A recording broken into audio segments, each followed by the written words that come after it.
saliin horta meeshaan waxaan maanta isugu nimid annagoo ah guddigii oo muxuu ahay qowmiyadda Mudullood aan ku wacnay senatarkayna oo aan rabnay inuu noogaaga xog warramo siday wax u dhaceen arrintan la leeyahay gobolka Banaadir 4.5 lagu qaybina midaas waa rabnay warbixinteeda inaan helno waxaa kaloo meeshaan shirka oo ugu weyn oo la isugu yimidna waxa ahay in la taageero dikreetadii ka soo baxday ugaas Maxamuud Cali ugaas Cabdulle Xaayow oo ah hogaankii beeshaan Mudullood markii Mudullood la yiraahdo waa taqaaniin dabcan waxa ku hoos jira hiraab waxa soo hoos galay hawiyo dhan marba hadii la yiraahdo hogaankii oo deegaankana asaga oo yahay ma sha Allah xilal badan oo isku haya waxaan rabaa marka inaan ka hadlo dadkan wax badan waa iska hurdeen waana hurdaayeen hurdadan waa laga kacshay waxaan rabaa marka 4.5 kan haddii lees leeyahay dadkan ayaga lagu tumo horta kow annaga keensan fidnadan oo asalkiisa hore wuxuu ka yimid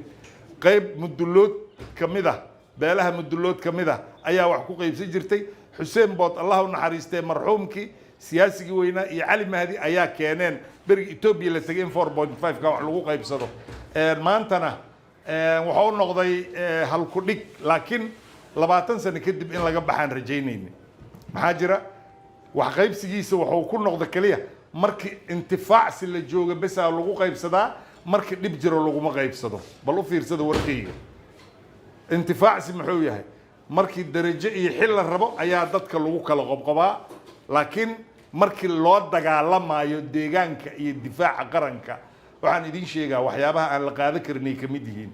dagaalka hadda u dambeeyay oo ka dhacay meesha la yiraahdo Saliini iyo meesha la yiraahdo ii sheeg xerooyinka halkaas ahaayo shabeellada hoose waa ogtihiin dadka ku baaba'ay hal jufay u badnaayeen oo hiraab la yiraahdo hatta hawiyo dhan ma ahayn waxaan rabnaa marka mar allaale iyo markii la rabo in ciidamo la diraayo in 4.5 lagu diro misku raacsana ya taageeraha warkayga dad isku raacsana okay waxaan rabaa oo kale in la taageero gobolkaanan canshuur dhiibin inuusan 4.5 xaq ku lahayn oo waxba la siinin ma taageersantiin ayadana ya hadda maxaa sugaysiin waxaan rabnaa 4.5 in wax walba lagu qaybsado ma la waayo hadda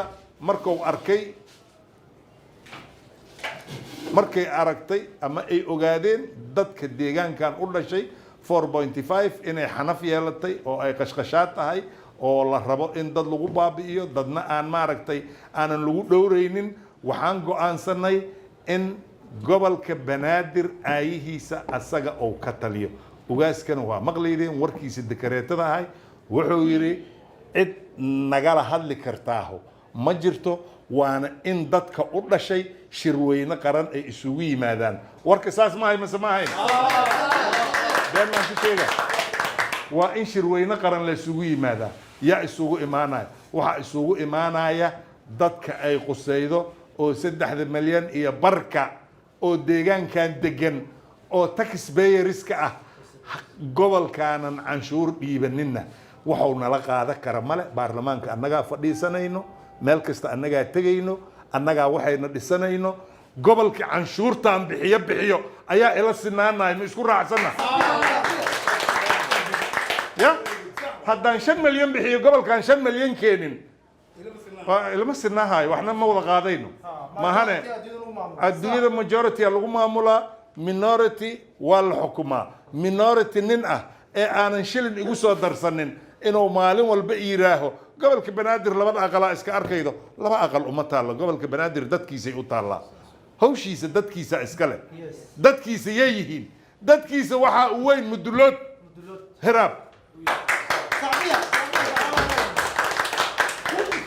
haddana waxa isoo raacaya wixii ila degan oo aniga aan rabo maana ma aha kuwa oo aniga intii caaya idhahaaya beesadaadana keen ma aha kuwaan aniga raba ee ila dhimanaya ee ila dagaalamaya ee xoogooda iyo xandhadooda aan wax ku dheefaya aan ila gelaya ee muxuu ahay aan wax ka siina ninkaan rabin ma yahay meeshuu ka yimid oo aadaa wax la qarinaayo ma ah middaan mid la qarinaayo ma ah mid dadka lagala cabsanaayo ma ah waxaana ku biraysannahay oo aan loo noqonaynin oo aan lasaaga daba raaricin hadalka ugaaska wuxuu yidhi shirweyne asagaana noo iclaaminaya mar dhow hadduu ilaahay yidhaahdo oo laysugu keenayo gobolkan dadka iska leh oo quseeyo markay isu yimaadaanna ayagaa dhisanaya inta ka horeydo muxuu yidhi muungaab generaal muungaab dawaca meelaha ka kiikaysa annaka shaqo kuma lihin ya annaka dad meelahaas ka kiikeeya oo gobolkan aanu u dhalan shaqana ku lahayn canshuurna baxsanin ee ayagaba qaraab usoo doonta annaga warkooda qaadamayno markee ninka canshuurta bixiya iska leh dhulkan haddausan canshuur bixinaynin puntland haddaysan canshuur bixinaynin annagii ayaga isku koota ma noqonayno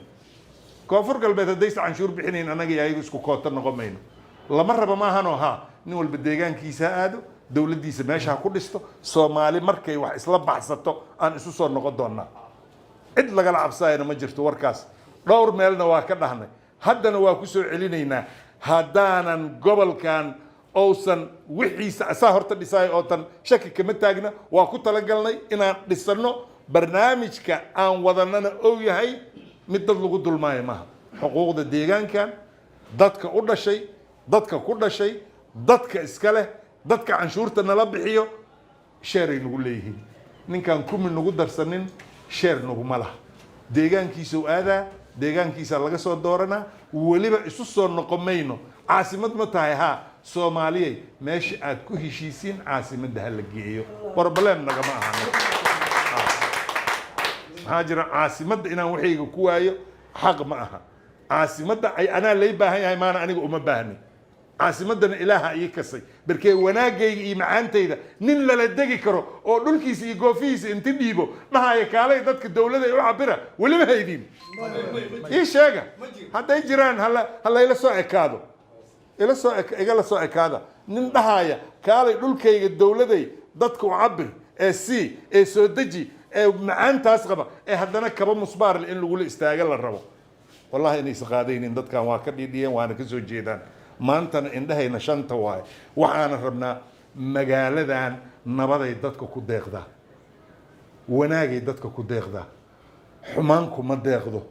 soomaali waa isdishay waa la kala tegey waa ogtihiin waa la kala irdhoobay annaga waxaan ahayn dadkii aan dirirnay shalay isdilnay ayadoonan 60 cawo ka soo wareeganin dadka inta diyaarada ka daba qaatay jiriyey soomaali jacaylay naga ahayd laakiin